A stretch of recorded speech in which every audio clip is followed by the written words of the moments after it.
Hey YouTube fans, this is BGA. Today I'm going to talk to you about a little project I did last night, and that was swapping my internal hard drive from my early 2011 MacBook Pro to a solid state drive. But you're probably asking yourself, why am I wearing sunglasses? Well, of course I have to throw in something for my James Bond followers. These are the Tom Ford Marco FT0144, sometimes called the TF144 sunglasses. The Tom Ford sunglasses worn by Daniel Craig in the movie Skyfall. Not quite as rare as the FT108s, which came in the 007 box that you can see in Quantum of Solace. They're on eBay sometimes, but I really like them nonetheless. You can't really see too well in this light, but they're actually like a light blue lens and a silver rhodium plated frame. And then, of course, the N-Peel, Nat-Peel sweater that Daniel Craig wore under his barber jacket in the Scotland scene at the end of Skyfall. So anyway, that's enough James Bond stuff for now, but I did promise you guys in my last video that I had some new stuff coming in that I would show you, so there you go.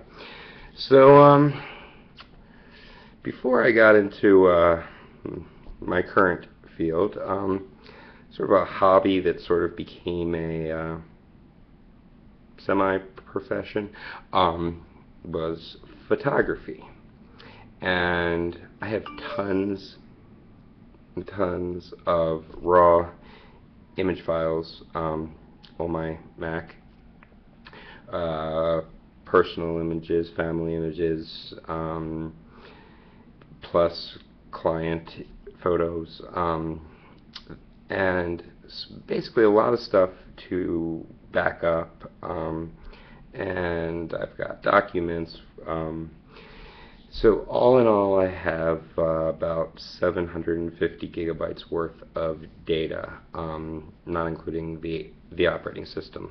I have been a victim of hard drive crashes in the past, unfortunately, not with my MacBook Pro, but with my first iMac, and also with Dell laptop that I had, a Precision M65 years ago, and before that with an IBM. So unfortunately, you know, I have had instances where I've lost some very important data, and I've slowly become more cognizant of backing up data.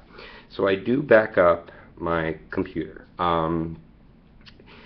to various cloud servers, to a few physical hard drives that are located in a few different states. So my main information is backed up. However, a hard drive crash is never fun. So through having a few of these crashes, I began to become aware of signs of an impending crash, let's say. And inevitably, a spinning hard drive, it's a mechanical device, will fail at some point. So my computer started getting a lot slower in response times, opening up. I had 8 gigs of RAM and really wasn't running too much of too intensive programs most of the time. And anyway, so when I first got the computer, the options for solid state drives, they were very expensive, and the capacities weren't that great. So I decided to go with a standard drive. Now, I remember my first digital SLR camera. It took compact flash. I believe it was the Nikon D70 in like 2004-ish, maybe a little bit earlier. Anyway, there were actually compact flash media cards that had a spinning hard drive disk inside of them, that were susceptible to crashes, etc. Not a really stable system, but had much larger capacities than the solid state cards at the time. So, as we all know, storage capacity over the every year increases, prices decrease. So finally, it got to a point where I felt that my hard drive was about to crash any day, any second, and I found a Samsung drive on Amazon, the 840 EVO, in a 1 terabyte size, and very reasonably priced for what you get size-wise, etc. Now, I had read all these great things about the drive, that it came with this magician software that I'm not too tech savvy. I can follow directions on a tutorial, but you know, other than that. But anyway, so I heard that it came with this Samsung software called Magician that used your physical RAM to make the hard drive even faster. That software was not available on the Mac. Also, the trim feature, sort of like, you can Google it. I'm not too like I said, knowledgeable about that. But if you purchase a Mac with a solid state drive, this trim feature is automatically enabled, kind of like a signal that these blocks that are on the solid state drive are deleted, can be rewritten, something like that. But like I said, don't quote me on that, and just read about it more. But anyway, if you install a third-party solid state drive, the trim feature will not automatically be enabled. And also, you have to make sure that you go into your settings and make for your power settings, I think it's under like energy saver or something, you set it to never put the hard drives to sleep. So anyway, okay, so I was going to do a video last night. Unfortunately, YouTube had some server issues, so and I was a little bit antsy to do the switch. Here's the box that the Samsung drive came in. Not too much in it. It includes a 7mm thick solid state drive. It's of course a 2.5 inch for laptops. Manual and software installation CD. If you have a Macintosh, none of the software is compatible, so you might as well not even worry about that. A warranty statement summary and an installation guide. This is a SATA 3 drive, so 6 gigabytes per second, but it is backwards compatible with SATA 2, 3 gigs per second. I thought that my early 2011 MacBook Pro was a SATA 2 drive. Apparently, I was wrong. In the main hard drive bay, it is SATA 3 compatible. I verified it under my system information, and yeah, I'm getting SATA 3 speeds. So anyway, so it does work. There are people who swap out their optical drives for a secondary drive, and that's a whole another level. I use my optical drive anyway, so don't need that. So when I bought this kit, for some reason, I think it was somebody else's video on YouTube, said that it came with a USB 3.0 backwards compatible to a 2.0 adapter to do the data transfer itself. Luckily, I did not. I decided that I wanted to do it through Thunderbolt because it's a lot faster. So I got this Seagate Thunderbolt adapter for backup plus portable drives.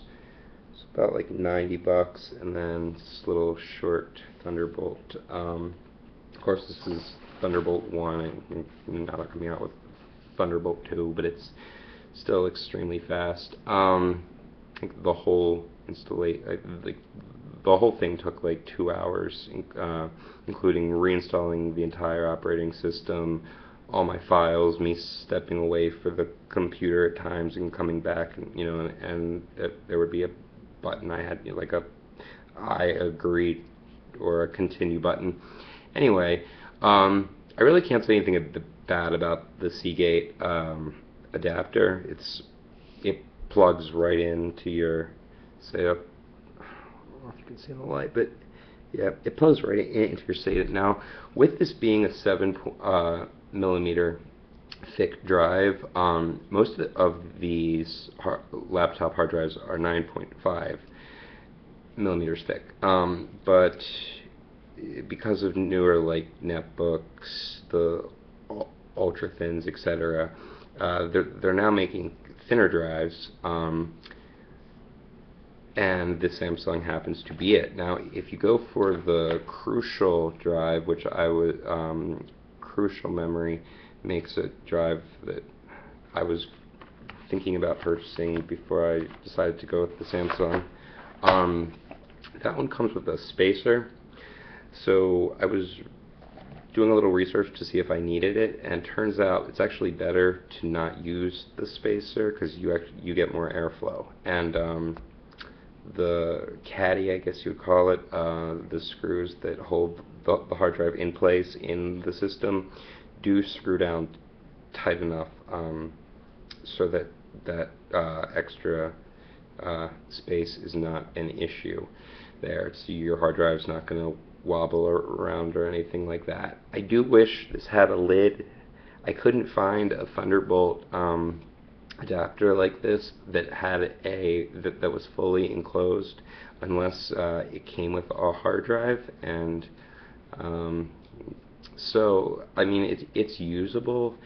I wouldn't carry it with me with the drive on it, especially with the 7 millimeter drive, because it was a little bit wobbly. I mean, it was fine in the stationary position, but it didn't rest directly on here, so on the base. So other than that, great. It's just plug and play, Thunderbolt into your Thunderbolt port on your MacBook, and you're all set. I wanted to go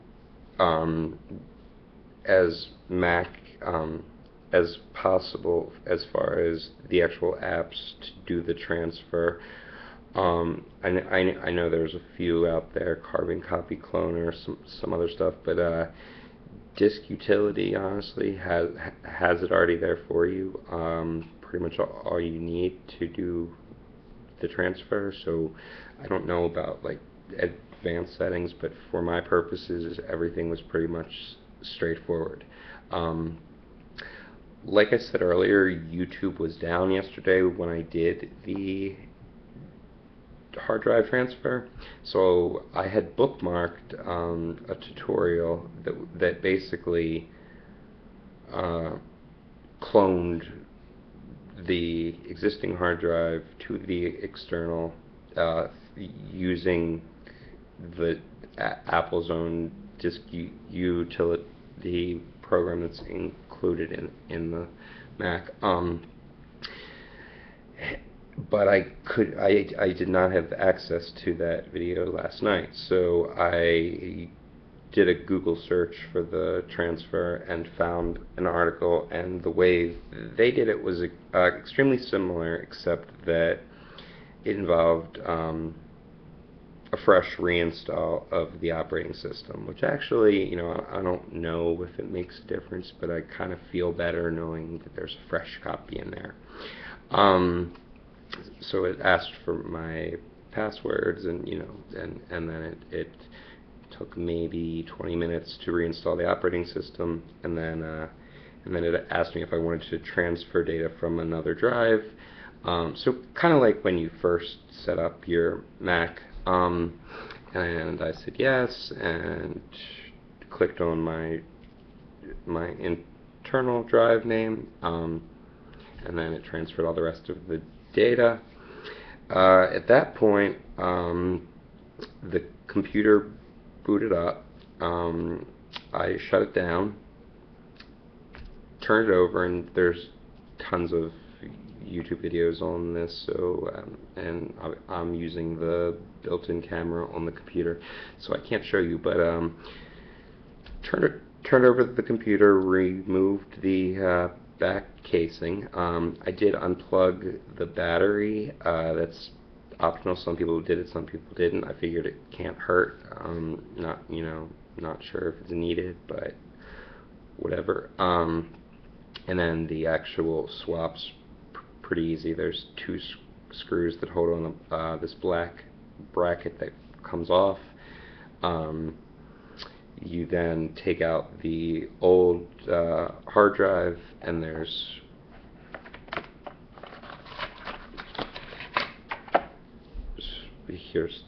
the old drive. There's 4 screws, 2 on each side, that you take off. Those are, I believe those were the T6s. Yeah, so you need a T6 screwdriver for those, and you take them from the old drive and put them on the new drive, and you are in business. You just put disconnect the SATA card from the old one, put it on the new one, and it reinstalls. You put the new hard drive in the same way you took the old one out. Reinstall the black bracket with the 2 screws. While I was in there anyway, I figured it would be a good time to do a RAM upgrade. So I got crucial memory, and this is a 16 gigabyte kit. So I popped that in. These are my 2 4 gigs. If anybody's interested in these, post a comment, or send me a private message, whatever. Anyway, as far as tools you need, just a really small screwdriver for the bracket in the hard drive. Let's call it a caddy, but it's just a bracket that kind of holds it down. And also to remove the screws on the computer case itself. So I used I have 2 kits here. This is like a little kit, and then I've got like a anti-static wristband that came with some. These are just replacement screws for the bottom. They sometimes fall out, so I got some spares. Anyway, this kit is by Texton. This is like a it's got some of your Torx, some small screwdrivers. Anyway, this is a pretty decent kit. I got that on Amazon. But the one that I ended up using was this one, which is by Olympia Tools. It's called iWork.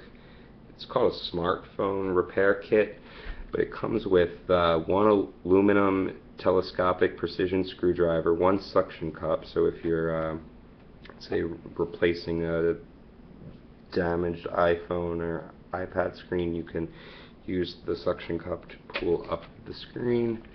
It comes with a mini pry bar, a mini puller, a storage box obviously, and 10 precision bits, which is a PH00, PH000, so those are both Phillips head, a 1.2 millimeter straight, like a star-shaped one. I've never seen a couple of these. And then it's got a T4, T5, T6, T8, T10. So yeah, and it is magnetic, so it's kind of helpful when you're dealing with the really tiny screws. So yeah, I really like this kit, and it was a pleasure to use for this project. So that's about it. I mean, packaging wise, the stuff really didn't come with much. You get the disc with the Samsung and the warranty information if you have a PC. With the Seagate adapter, you get this box. And yeah, I was just looking at this photo. It looks like Seagate sells a drive that kind of fits snugly onto it. But so alright, the crucial memory I showed you, tools I showed you. Yeah, the Thunderbolt cable, which is like standard Apple packaging. I ended up getting the 0.5 meter one. I didn't need a long one, and kind of like the portability aspect of it. Nothing else really interesting to show you hardware-wise. Now, software-wise, you want to enable the trim function. I told you some things to do as far as hard drive settings. Make sure that you set the hard drives so the system does not put them to sleep. You don't want to, I know you'll get really excited to do benchmarking tests, etc. I've read on numerous credible sources that it's not a good thing for solid state drives. I don't know, I'm just telling you what I read. So two pieces of software that were actually recommended to me by Samsung technical support, kind of unofficially recommended by Samsung. I actually called them to ask if there was a Mac version of the optimization software, and they said no. However, they recommended the trim enabler, which I ended up, there's a free version and a $10 paid version that gives you, the paid version gives you a little bit more control of the drive and a little bit more information, so I just ended up going with that. The Chameleon SSD optimizer looks like it does the same thing. If I'm wrong, please post a comment, because I don't know about this stuff. I'm just just reading the description of what it did. It just like enables trim, monitors, drive information, etc. So I don't know. But yeah, the trim enabler is pretty much like a on-off switch, like a virtual on-off slider. And then when you go into your system information, you can then see that when it says trim, it will say yes. So basically the machine thinks that it's a Apple solid state drive. Now, I have heard that when you do software updates, you have to sometimes re-enable this. I did an update last night that was for like a few bug fixes in, I think, Safari and some more camera raw supports. I checked and trim was still enabled, so I don't know, but it's just something to keep in mind. Okay, now what do I think overall? Between the 16 gigabytes of RAM and the hard drive, well, I installed all of it, put the case back on, flipped over the computer, pressed the power button, kind of turned my head away for a second, looked back, and my computer was fully booted up. And my first thought was expletive. I didn't shut down my computer when I did this. How could I not have done that? And I unplugged the battery. Why? So I realized that's impossible. Having unplugged the battery and taken out the hard drive, something would have fried if I hadn't shut it down. So I restarted it. and sure enough, like 6 seconds went from completely shut down to completely booted up, ready to go. So I was like, oh, this is pretty cool. Now let's try some applications. So I clicked on Photoshop, which was my longest to load software, let's say. Opened pretty much instantly. By the time I looked down and then looked back up at my computer, it was fully loaded, ready to go. Same with Lightroom, Safari. Is pretty much Safari, ironically, was a little bit slower than Photoshop, but by no means slow. But that was it. I was like, oh, that's interesting. So yeah, so I highly recommend this upgrade. You know, it's something that at some point you're going to have to do. Your hard drive will fail.